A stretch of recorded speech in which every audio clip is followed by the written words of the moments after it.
Today is Tuesday, August 25th. Welcome to Big Book Daily. My name is Rob. I am an alcoholic. It is a thrill, honor, and joy to be here with you today as we journey through the Big Book of Alcoholics Anonymous and the 12 Steps and 12 Traditions. Today at the Big Book, we are on More About Alcoholism. We'll be reading page 44, I believe. Well, let me double check that. It might actually be We Agnostics. Let me see. Yep, I'm sorry, I wrote that down wrong. We're reading We Agnostics, page 44. Out of the 12 and 12, we're on step 6. We'll read page 66. And of course, we'll read NA's Just for Today and Al-Anon's Courage to Change. So with that, hope y'all are doing well this beautiful Tuesday morning, my friends. Life is good over here. We have been given a brand new set of 24 hours. Clean slate. Another opportunity to work the program, and that is always an exciting thing. So with that, let's go ahead and get to the good stuff.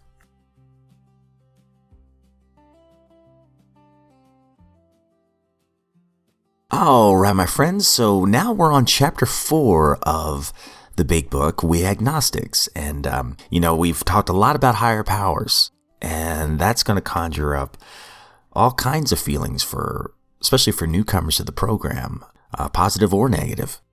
And this chapter right here certainly addresses that.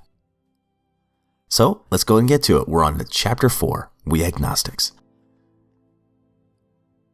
In the preceding chapters, you have learned something of alcoholism.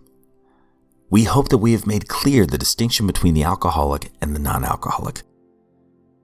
If, when you honestly want to, you find that you cannot quit entirely, or if when drinking you have little control over the amount you take, you are probably alcoholic. If that be the case, you may be suffering from an illness which only a spiritual experience will conquer. To one who feels he is an atheist or agnostic, such an experience seems impossible. But to continue as he is means disaster, especially if he is an alcoholic of the hopeless variety. To be doomed to an alcoholic death or to live on a spiritual basis are not always easy alternatives to face. But it isn't so difficult. About half of our original fellowship were exactly that type. At first, some of us tried to avoid the issue, hoping against hope that we were not true alcoholics. But after a while, we had to face the fact that we must find a spiritual basis of life or else. Perhaps it is going to be that way with you. But cheer up. Something like half of us thought that we were atheists or agnostics. Our experience shows that you need not be disconcerted. If a mere code of morals or a better philosophy of life were sufficient to overcome alcoholism, many of us would have recovered long ago. But we found that such codes and philosophies did not save us, no matter how much we tried. We could wish to be moral. We could wish to be philosophically comforted, in fact. We could will these things with all of our might, but the needed power wasn't there. Our human resources, as marshaled by the will, were not sufficient. They failed utterly.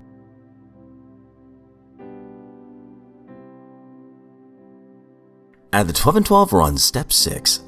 We're entirely ready to have God remove all these defects of character.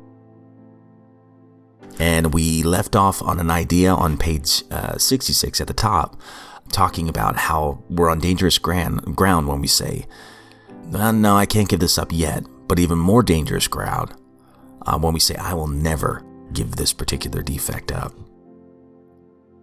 And in one of the last lines we read yesterday, no matter how far we have progressed, desires will always be found which oppose the grace of God. So we are going to finish off the page 66. Some who feel they have done well may dispute this. So let's try to think it through a little further. Practically everybody wishes to be rid of his most glaring and destructive handicaps. No one wants to be so proud that he is scorned as a braggart, nor so greedy that he is labeled as a thief. No one wants to be angry enough to murder, lustful enough to rape, gluttonous enough to ruin his health. No one wants to be agonized by the chronic pain of envy or to be paralyzed by sloth. Of course, most human beings don't suffer these defects at these rock bottom levels. We who have escaped these extremes are apt to congratulate ourselves. Yet can we? After all, hasn't it been self-interest, pure and simple, that has enabled most of us to escape? Not much spiritual effort is involved in avoiding excesses which will bring us punishment anyway. But when we face up to the less violent aspects of these very same defects, then where do we stand? What we must recognize now is that we exult in some of our defects. We really love them. Who, for example, doesn't like to feel just a little superior to the next fellow? Or even quite a lot superior? Isn't it true that we like to let greed masquerade as ambition? To think of liking lust seems impossible. But how many men and women speak love with their lips and believe what they say, so that they can hide lust in a dark corner of their minds? And even while staying within conventional bounds, many people have to admit that their imaginary sex excursions are apt to be all dressed up as dreams of romance.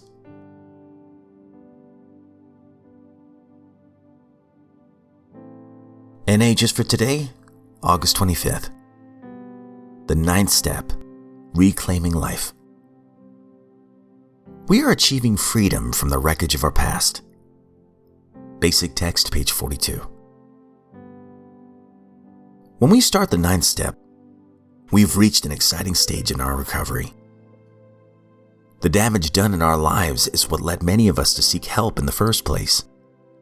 Now, we have a chance to clean up that wreckage, amend our past, and reclaim our lives. We've spent a long time and much effort preparing for this step. When we came to NA, facing the debris of our past was probably the last thing we wanted to do. We started doing it privately with a personal inventory.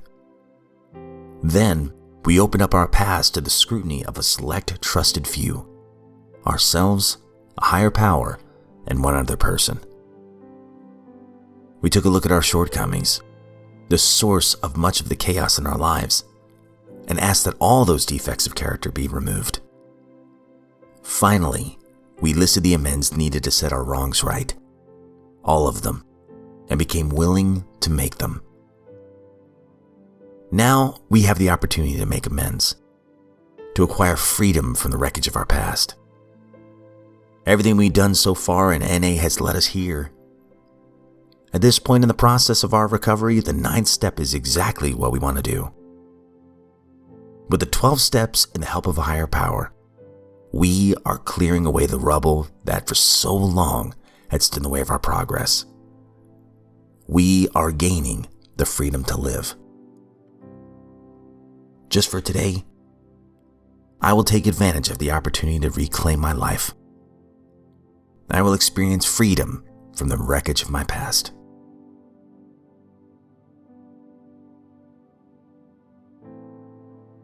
Al-Anon's Courage to Change, August 25th. When students first learn to play the piano, they're usually taught to use only one hand and include very few keys.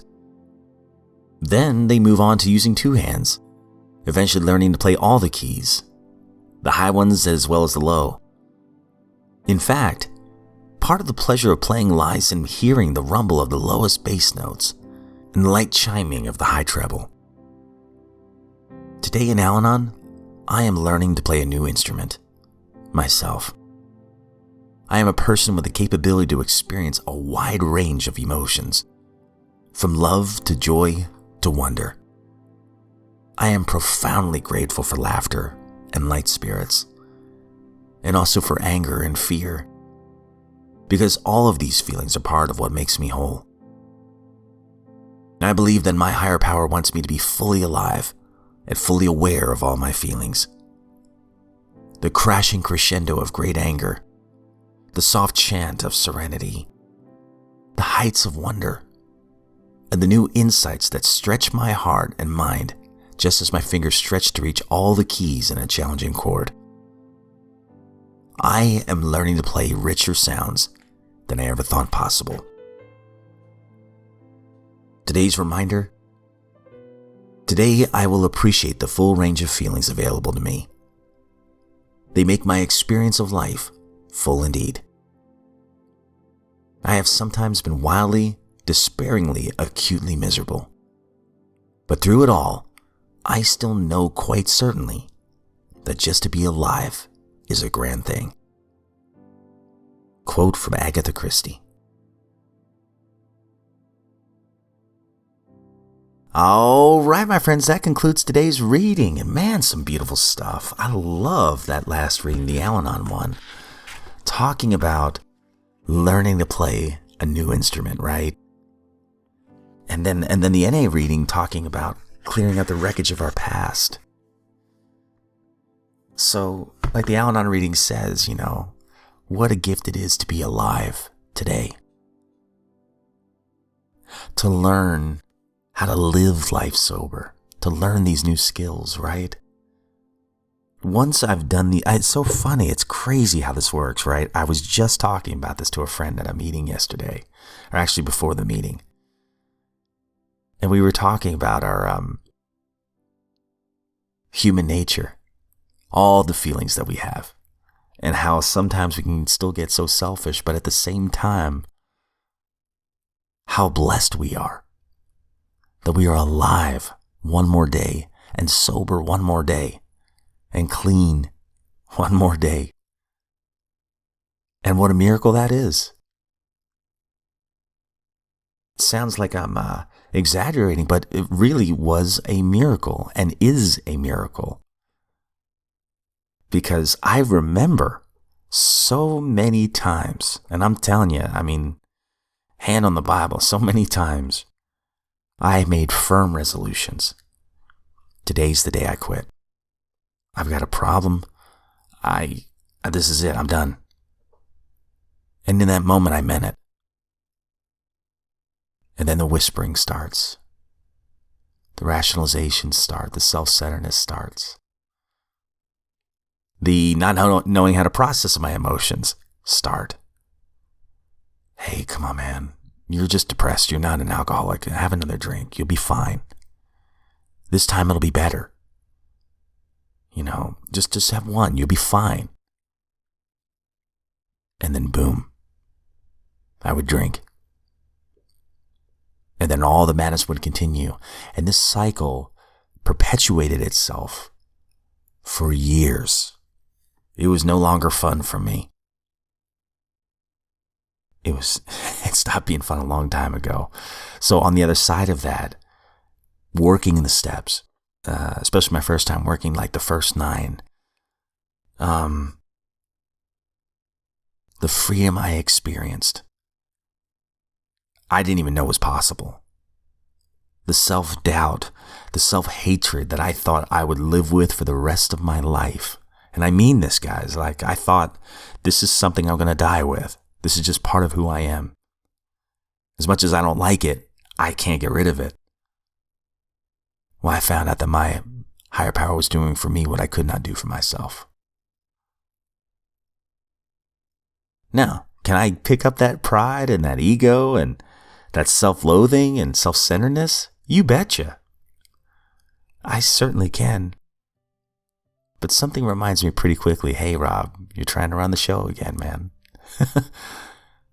Why don't you give it back over to your higher power?